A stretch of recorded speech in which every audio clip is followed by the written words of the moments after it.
On va parler un tout petit peu de la Casamance wax cette fois-ci par rapport ak accord bi ñu tuddee l'accord de Bissau nga xam ne le président Embalo moo ko coiffé par rapport ak li nga xam ne ñu ngi ko tuddee rek accord de paix en Bissau ñoom dañuy wax wàllum voilà dépôt li nga xam ne mooy armes yi est-ce que mën nañu wax ne fu mu toll nii on va vers une paix voilà globale en Casamance. waaw sama jàpp man bokk ma suñu gëm loolu man dama jàpp ne lii defar maanaam une paix dañ koy tabax et nit yu ko seq ñoo koy liggéey man dama mës a gëm ni gëw ma accord de paix bu Sénégal wala ku mu mënti doon di signer ak un groupe bu nekk ci biir dëkkam beneen dëkku jàmbur wala beneen jàmbur di ko dox wala di ko fekkee wala di ko doxal man loolu pour man loolu c'est problématique man gëw ma accord de paix bi nga xam ne moo xam yi MFDC demoon seeni en France ak yi woon Sénégal Italie fële ci Vatican ak maanaam lépp lu ñuy jéem a liggéey ci paix entre le gouvernement du Sénégal ak une faction bu mu mënti doon ci biir Casamance étranger di ko piloter ak di ko doxal man gëwuma paix boobu. Mais il faut aussi prendre en compte la position de la Guinée-Bissau par rapport à la Casamance aussi, professeur. Mais taxul mu war a nekk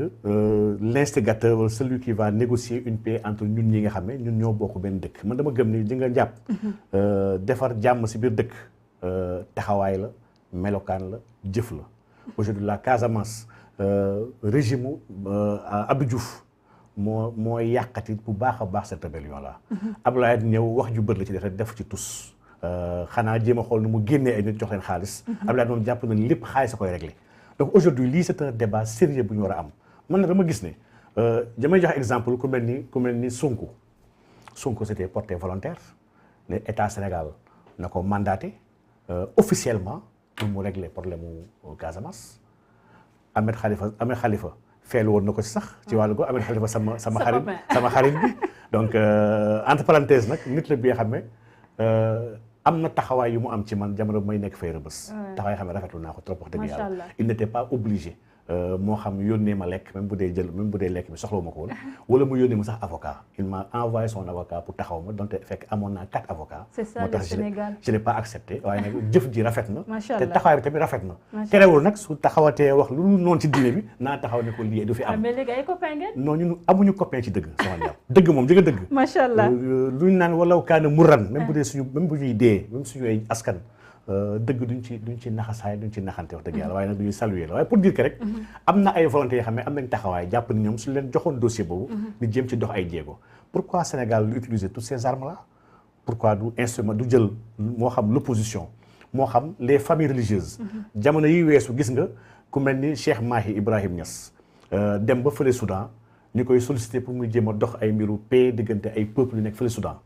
pourquoi pas duñu utiliser la diplomatie religieuse maanaam Sénégal fii xalif généraux yi fi nekk ñoom Mahi Ibrahim ñoom sëñ Babacar Sy Mansour pourquoi duñu utiliser ces kilifa là pour ñu mën a am jéego yu ñuy dox parce que tamit la prise en charge wala boog le règlement d'un problème dafa laaj nga jéem a jël mboole mi jumtukaay yoo am utiliser ko pour mën a am résultat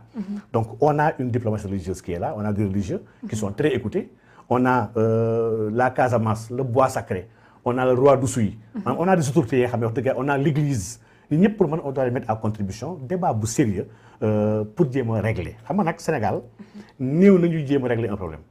ñu taf yëngal lañ ko fi tàmm dañoo tàmm naxasaale kese le temps ngay dem ne xaama régler nangam pour bañ a am problème le temps may dem lii homme d'état lu xaatee noonu homme d'état dafa la xaat sur le long terme comment régler de manière durable ce problème là lii am ci Casamance li koy expliciter li koy illustrer mooy cas inondation yi Abdoulaye Wade nee naa la sànq moo fekkee jamono yu inondation yu tar yu mu bëgg a am taxawaay sax ci créer plan Jaxaay pourtant y a des ingénieurs sénégalais yoo xam ne dafa lañu un collectif man xam naa si kenn nga xam sama xarit la il est au Canada dañoo ñëwoon seesi Abdoulaye pour wax ko ñoom mën a régler problème inondation bi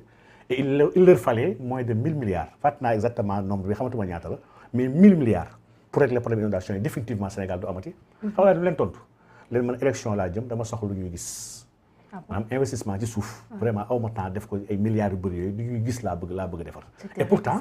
et pourtant lii nekk ci suuf gisuñu ko di soulager population yi moo ëpp solo li ñuy gis moo ëpp solo infrastructure donc kon on a des hommes politiques yoo xam ne qui raisonnent très court terme seen mandat yi ñu jéem a xool ñu sauver rafetal ko pour gars yi fan leen donc man Macky Sall gëw ma ni il est dans la logique de régler le conflit de la Casamance surtout que le régime de Macky Sall est très violent avec les populations de la Casamance saa yu amee émeute dee yi sax foofu lay njëkk tàmbali tellement que dafa mel ni ñoo jox consigne à nos forces de sécurité pour leen fee zone à conflit la mater davantage. Mais professeur, ça c'est voilà, vous parlez comme Ousmane Sonko par rapport à cette question de la Casamance, professeur. Sans que yaa ngi wax Ousmane Sonko fils naturel de la Casamance, mu am fa ancrage bu am solo. Mais da ngay gis ñenn observateurs yi am na ñenn journalistes wala sax des hommes politiques rawatina ñi nga xam ne ñoo féetoo ci opposition bi. da ngay gis débat bi nga xam ne sax sollicité woon na ko ñu bëri jàppoon ne Ousmane Sonko ak kii di Mimi Touré dañoo waroon am débat. moom Mimi Touré lu mu tegoon sur la table par rapport ak 3 règles yi rek moo tax mu war a débattre ak Ousmane Sonko mu jóg ko dénoncer par rapport ak mbirum MFDC. Donc est-ce que comme Ousmane Sonko, il sera à l'aise par rapport à cette question casamançaise? Mais Ousmane Sonko est un fils naturel de la Casamance, comme vous l'avez si bien dit. Ousmane Sonko est maire de Ziguinchor actuellement. Ousmane Sonko a une force bien incontestée et incontestable dans la Casamance. Li moom c'est un fait. Léegi nag moom bu dee moom nangu na essayé wu pour jéem a xool tànku jàmm yi moo war a dox ci wàllu googu man jàpp na ne état Sénégal moo war a profité ci moom ndax encore une fois. Opposition wala ñàkk d'accord ak kenn warul tax dans des questions cruciales yi nga xam ne dafa laal stabilité dëkk bi laal jàmmu dëkk bi soo baa président dafa war a dépasser égoom pour jéem a jox jumtukaay yu mat ak def lépp li nga xam moom la nit ki soxla pour ñu régler problème boobu. man Mimi Touré bi nga wax ni ci kaawu débat bi. man je suis pas pour un débat man dama jàpp ne débat bi amul benn solo. Mimi Touré Sonko la ñuy débattre ñaar ci assemblée c'est pas un lieu de confrontation bi nga xam ne non. Assemblée wax dëgg yàlla du présidence de la République maanaam présidentielle la ñuy soxla ay débats yoo xam ne entre les candidats si ñu war a yore dëkk bi ndax ils auront en charge l'élaboration ak même la formulation des politiques publiques yu war a mettre en œuvre sur un régime à ce que je sache n'est pas un régime parlementaire nous ne sommes pas dans un pays bi xam ne le parlement moo war a dogal fii tout est entre les mains d'un seul homme nous sommes dans un régime hyper présidentialiste donc kon débat boobu amul benn solo waaye nag Mimi a trouvé une porte de sortie bi nga xam ne peu élégant wax dëgg yàlla bu mu jaar waxi tappale ke sa wax na Ousmane Sonko leeral nangam ak mais moom Mimi Touré si moom na wax Ousmane Sonko c'est un citoyen moom na wax ci MFDC Sénégal amul kenn ko rafetlu ay rey sénégalais amul kenn ko rafetlu kenn mënu koo rafetlu seulement nag kii war a defar dafa war a moytu di dóor ay xeer ci kii mu war a wooyu ji ëllëg waxtaan ak ñoom lii laa doon reproché des fois sama yenn xarit yi nga xam ne waa Yewwi lañ peut-être ils sont trop radicaux ci biir Yewwi di sànni xeer ñoom Thierno Alassane Sall ak yenn gars yi laa leen di reproché naa leen jarul ngay sànni xeer ki nga xam ne ëllëg mën ngeen da ngeen war a mën a toog waxtaan ndax am na xeer yoo xam boo ko sànnee il va se braquer mënutu leen tokki ñaar et il y a des ponts qui étaient possibles d'être construits au niveau de l'Assemblée donc loolu àndul ak andi benn radicalisme par rapport à des personnes yoo xam ne qui sont censées pouvoir être demain des alliés donc de la même manière un homme d'État ku mel ni Ousmane Sonko wala ku mel ni Macky Sall wala ku mel ni ku mën doon ni nga xam ne ils étaient présidentiables war ñu taxaw di prononcer sur des sujets aussi sensibles que FDC comme ça dans l'air wax dëgg yàlla ku am projet wu defar war na réserver wu yenn wax yi pour jéem a xool nu mu liggéeyee ci suuf pour régler ce problème là donc man gëm naa ni ce problème là ba léegi teguñu base dëgg-dëgg pour régler ko njort naa ni peut-être Sonko pourrait avoir la chance mottali loolu Abdoulaye nous avait promis 100 jours pour régler ko donc ba léegi ñu ngi ci donc c'est vrai. Des promesses non tenues les libéraux ñoom ils en sont champions Abdoulaye Wade Macky Sall tel père tel fils rek donc professeur par rapport ak incongruité yooyu nga xam ne yan koy soulever dafa mel ni comme aussi am na observateurs yu bëri aussi ils n'ont pas aussi compris naka la ñuy amalee paix en Casamance ku mel ni comme voilà le rebelle Salif Sadio nga xam ne mun nañu wax ne dañ koo délogé woon temps yii ñu passé baloon armée bi di defal foofu rek benn opération ratissage foofule au niveau de la Casamance nord bu Sindiaby moom il n'était pas présent ñu gis ne aussi y a un autre aussi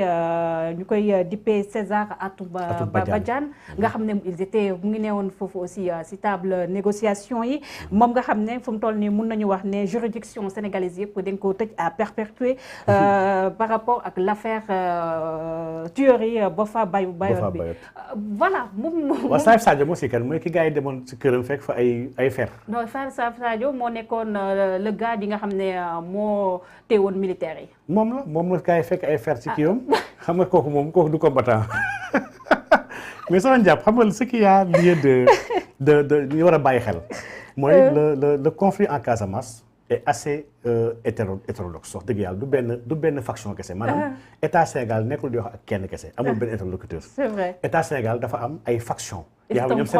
ñoom seen bopp jubbuwuñu. voilà ñii problème de souveraineté ñu amoon ñu si bëri amatuñu problème boobu sax wax dëgg yàlla. ñii ay rebelle lañu rek c'est des truands. ñii ay sàcc lañu yoo xam ne dañoo nekk si traficu yamba bi ak anacarde bi ak nangam. c'est que kenn ku ne dafa am intérêt y a des intérêts fortement économiques. il y a très peu d'intérêts indépendantistes yoo xam ne moo nekk si revendication yi. li nag soxna Ndiab pour le régler maanaam on négocie pas avec des terroristes maanaam man gëwuma ñuy naxanteeg ay saalif sax dañ ko war a jàpp duma ko li nga andi ko tëj ko kooku amul dara ci ginnaawam. amul sax 100 personnes gis naa vidéo mu taxaw di humilier ay soldats di def le malin di lakk ay tubaab c'est que ñaar ñun nee Macky moo ñu yeb rek xam nga nag di nga yembar boo ko joxee mu jiite sa réew ku la loolu yeb sax na la yeb Salif bi bu ñu yebee Macky Sall bi kese moo tax mu yeb waaye un état sérieux avec une armée bi nga xam ne très sérieuse dafa am ay méthodes yoo xam ne dafa war a mettre en œuvre pour mën a mettre hors d'état de nuire yenn nit yoo xam ne qui tentent de tenir en otage tout un état. man loolu waruñu ko nangu c'est pas normal. tout à fait y a beaucoup d'intérêt nag yoo xam ne man jàpp naa ay trafiquants ak ay petits délinquants ñoo gën a bëri ci biir li ñuy woowee la rébellion ce n'est plus une rébellion. donc lii il va falloir y mettre un terme et Sénégal bu décidé woon dëgg-dëgg avec la manière forte sax on peut regarder en ce moment nag y a des manières diplomatiques yu Sénégal ñàkk utiliser mooy li ma wax sànq rek. sëriñ seek acteurs politiques yeeg sportifs yeeg y a beaucoup de choses yoo xam ne diplomatie aujourd'hui dafa am lu ñuy woowee soft power. bu diplomatie war a jëfandikoo pour bañ a andi xeex ak kuloo jéem a xool ñu régler yenn problèmes yi et en plus c'est des problèmes économiques. dañu régler le problème de l'emploi des jeunes au niveau de la Casamance nañu bàyyi xel Casamance xam ne élément la ci biir Sénégal lépp lu ñuy def ci politique publique ci infrastructure ci lépp ñu bàyyi di orienter toutes nos infrastructures vers le nord di xaar tam le sud xam ne dañoo bokk Sénégal parce que tamit dafa am tam benn genre sentiment d'oubli de rejet bu ñuy yëg ni waa Sénégal parce que noonu ñuy woowe waa Sénégal dañ ñoo fàtte donc un état nag doit être dafa am tëdd njaaxaanaay maanaam équité man dama gëm équité dans la gestion de la chose publique et loolu mën na prévenir beaucoup de conflits macha allah. tout à fait professeur on va parler d'économie vous êtes économiste. ñu wax ci rapport bi nga xam ne Banque mondiale def na ko sur les perspectives de l'économie plan mondial réactualisé ñoom loolu lañ ko tuddee on parle